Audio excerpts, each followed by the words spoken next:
Bonjour mes lutins, c'est Raphaël. Me voici de retour pour vous faire le tirage des énergies du lundi 4 mai au jeudi 7 mai au matin. J'ai filmé tout le tirage d'un coup, sans trop regarder les cartes, et après, je vous canalise chacune des cartes une à une en les découvrant en même temps que je fais le voice-over. Voilà la coupe. Notre première carte de coupe est un 7 de coupe à l'envers. C'est une carte qui est complètement en continuité avec le tirage de la semaine dernière où nous devions, je vous le rappelle, avec l'aide de la reine de coupe, apprendre à faire la part des choses entre la réalité et le mensonge enrobé de sucre qu'on essayait de nous servir. Là, ça y est, on s'est débarrassé de l'illusion, enfin on pose les bonnes questions et on peut poser des bases saines à nos projets maintenant qu'on n'est plus là pour se mentir à nous-mêmes et qu'il n'y a personne qui nous ment non plus. C'est une carte qui nous propose de faire passer notre imaginaire à la réalité. Il est temps, maintenant que les choses sont claires, de croire en son propre optimisme et d'oser se lancer dans ce que l'on veut faire. Notre deuxième carte de coupe est le 2 de coupe à l'envers. C'est une carte qui, souvent, est associée à l'amour et à de nouvelles rencontres amoureuses, c'est vrai. Mais elle vient surtout parler de partenariat. Pour un projet de vie, de travail ou d'amour, elle ne fait pas la différence. Maintenant que les choses se sont éclaircies et que vous avez coupé toutes vos mauvaises relations, les bonnes personnes viennent naturellement à vous. Et oui, il y a maintenant toute la place pour elles dans votre vie. Cette carte insiste sur un équilibre qui doit être fait entre vous et vos partenaires. Encore une fois, d'amour, de famille ou de travail. Il est temps que les choses soient équitables et que tout le monde entende tout le monde, que chacun puisse avoir sa place et donne toute la légitimité nécessaire à l'autre. C'est pas un mot facile. Il s'agit donc ici d'avancer ensemble et de se mettre au service du projet et de la bienveillance.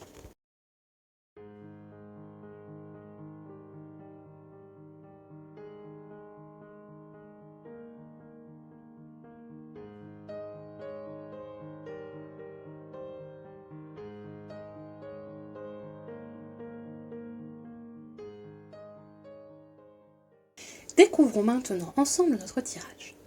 Le 7 d'épée à l'envers, l'ermite à l'envers et le 6 d'épée à l'endroit. Encore une fois, on est sur un tirage avec beaucoup d'épées. On est donc sur un tirage qui va parler du mental. Cette première carte du tirage est le 7 d'épée à l'envers.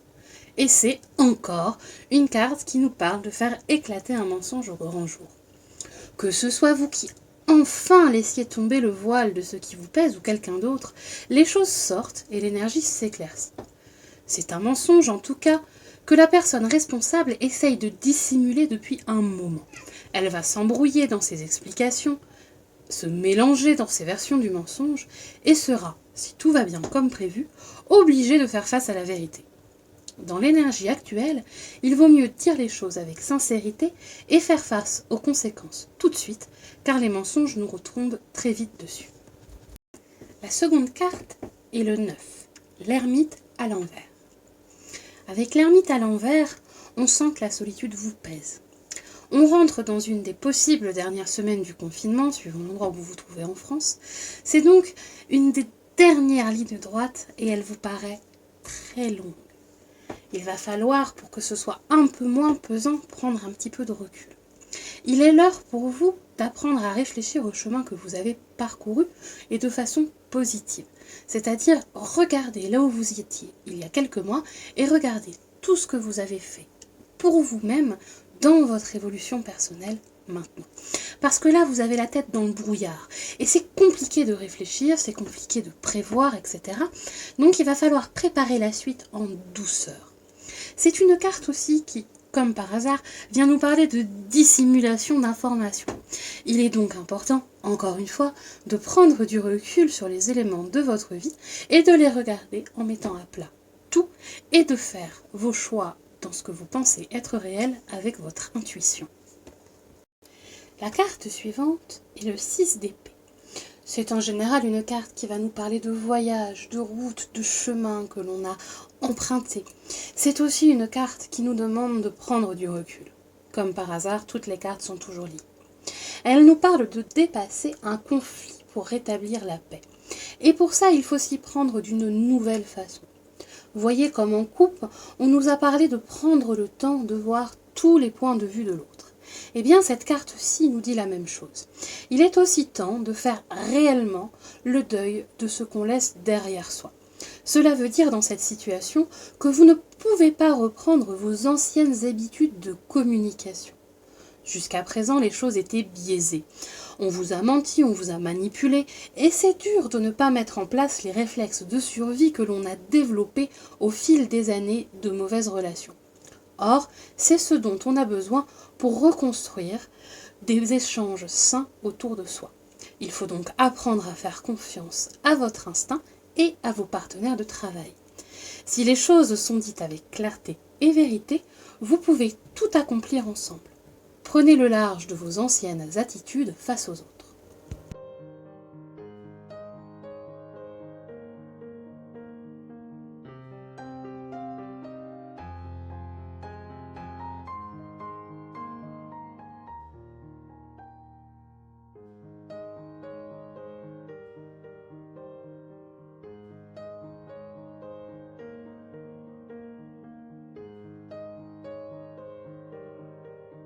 Découvrons ensemble les cartes suivantes. La douleur, le maître et l'innocence. Cette première carte de la douleur, qui est placée sur le 7 d'épée à l'envers, vient nous dire que ce mensonge, au moment où il va éclater, ça va faire mal, ça va être douloureux, ça va être quelque chose qui va pas être agréable puisque ça va forcément appuyer sur nos blessures. Que ce soit des blessures de trahison, des blessures d'humiliation, bref, ça va appuyer sur nos blessures. Mais il faut comprendre, il faut savoir que cette douleur que l'on va ressentir, ce n'est pas grave. Vous avez le droit de la ressentir déjà dans un premier temps et surtout, elle ne va pas durer. Alors que si on continue avec le même mensonge, qu'on refuse de faire face à cette douleur, qu'on la cache, qu'on l'enferme, eh bien ce sera bien pire plus tard. La douleur, elle va grandir, elle va prendre place dans votre poitrine, elle va scléroser tout ce qui est à l'intérieur de vous et au moment où elle va sortir, ça va être une hécatombe. Alors que si elle sort maintenant, si vous avez mal maintenant pendant un petit temps parce que voilà, la vérité a été dite, la vérité a éclaté, eh bien ce sera fini plus vite cette douleur. Cette carte du maître qui est venue se poser sur cette ermite à l'envers vient nous dire qu'il faut trouver en soi la vérité. Que ce maître, que cette personne qui est capable de nous enseigner, elle est à l'intérieur de nous. Alors, c'est facile à dire comme ça, hein, c'est beaucoup plus simple de se dire que la vérité est détenue par les autres et qu'écouter les autres, c'est mieux, c'est plus rassurant. Mais avec l'ermite à l'envers, déjà, on nous disait qu'il était temps d'apprendre à faire confiance à sa propre connexion avec le monde. Et là, on nous le redit à nouveau. Ce maître qui est posé sur l'ermite vient nous dire ça. Vous avez toutes les réponses à l'intérieur même de vous. La carte suivante est la carte de l'innocence posée sur ce 6 d'épée. C'est exactement ce que je vous disais avec la carte précédente. Prenez le large de vos anciennes habitudes face aux autres. Retrouvez votre innocence. Retrouvez une façon toute neuve de voir les relations avec les autres. Retrouvez votre innocence. Faites en sorte que vos façons de pouvoir discuter avec les autres soient toutes propres, toutes nouvelles, comme un enfant qui va parler avec confiance. Voilà. C'est un retour vers son enfant intérieur, vers son innocence intérieure, dans ses communications et dans sa confiance à l'autre. Car on le rappelle, on a coupé tous les mauvais liens avec toutes les personnes avec qui ça n'allait pas. Il ne reste normalement dans notre vie plus que des personnes qui, si on a fait le travail, nous font du bien. Et ces personnes-là qu'on laisse rentrer dans notre vie, il est temps maintenant de leur faire confiance et d'accepter en toute innocence ce qu'elles vont pouvoir vous apporter.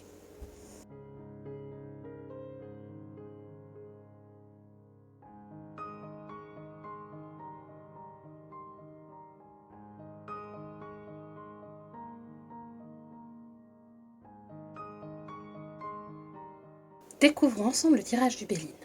Oh, la protection, la meilleure carte du jeu. la passion, les passions et la paix.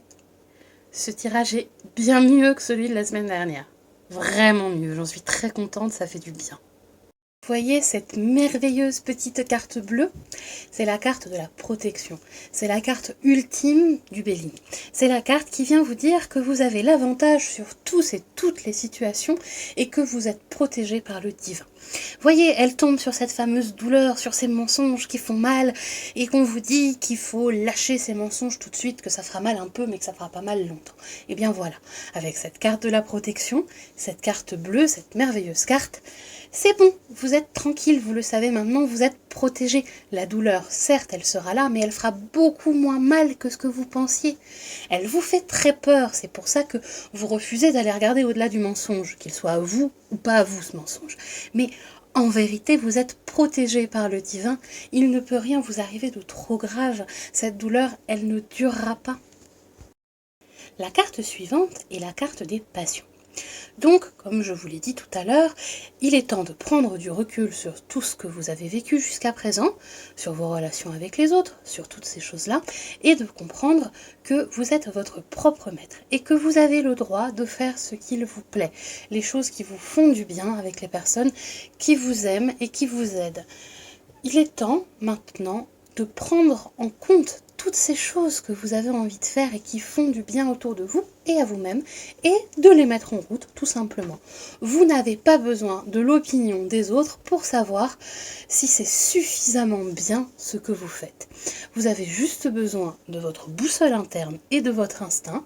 Si vous sentez que vous faites du bien à vous-même et autour de vous, alors allez-y, plongez dans vos passions. Voyez, le chat est d'accord, encore une fois. Et en dernière carte pour ce Bélier, nous avons la carte de la paix. Et je suis ravie car elle tombe sur l'innocence. Ce retour donc à l'innocence dans vos relations, dans vos communications, ce retour à quelque chose de propre, ce retour à quelque chose où on ne s'attend pas que l'autre nous la mette à l'envers, c'est ce moment de paix. Vous êtes en paix car vous avez confiance, vous vous êtes entouré des bonnes personnes et vous avez confiance. Et ça fait du bien. Donc l'énergie de cette semaine, c'est un peu ça. C'est ce retour à votre paix intérieure une fois que vous commencez à accepter que les personnes que vous avez choisies, une fois que vous avez fait le vide dans votre vie, ces nouvelles personnes que vous avez choisies et qui sont bonnes pour vous, vous pouvez communiquer en paix avec elles en reprenant votre innocence et en remettant à zéro tout ce que vous avez appris sur la communication avec l'autre. Je vais maintenant vous tirez une carte, des cartes divinatoires des saints et des anges de Dorine Virtue. Alors je vais la découvrir avec vous, je ne sais pas ce qu'elle dit, je n'ai pas lu le carnet encore, c'est la carte de la vision, c'est un ange gardien. On va la lire ensemble. Alors voici, vision, ange gardien. Ce message vous dit de faire honneur à vos visions. Il vous demande de vous fier aux images mentales que vous avez reçues, car elles sont des réponses à vos prières. Vos visions prophétiques vous apporteront des grâces, à vous et aux êtres qui vous sont chers. Vous saurez qu'elles sont inspirées du ciel en raison de leur nature aimante. Ne suivez que les messages qui vous demandent d'agir au nom de l'amour. Votre ange gardien vous aide à voir clairement la vérité dans votre situation actuelle. Voilà. Encore une fois, les cartes sont toutes d'accord les unes avec les autres. Cela nécessite une double perspective. Premièrement, il faut voir la lumière divine en chacun de nous et dans toute chose, ce qui contribue à obtenir le meilleur résultat possible. Voyez, retrouvez votre innocence, voyant la lumière divine dans les gens. Ayez la foi. Deuxièmement, permettez-vous de voir lucidement la situation. Y a-t-il quelqu'un ou quelque chose qui manque d'intégrité? Voyez les choses en face et notez clairement les points de vue et les motivations de tous ceux qui sont concernés. Vous voyez, je vous disais qu'il fallait vraiment entendre tous les points de vue, les comprendre, les accepter. Là, on est sur un moment où on va regarder les choses en face, et les gens que l'on considère comme étant des gens qui sont juste avec nous, qui sont réels, qui sont vrais, ceux-là, on va leur faire confiance, et on va avoir foi en eux. Voilà, on continue. Il peut aussi s'agir d'un message de vos anges vous disant de faire vérifier ou corriger votre vue.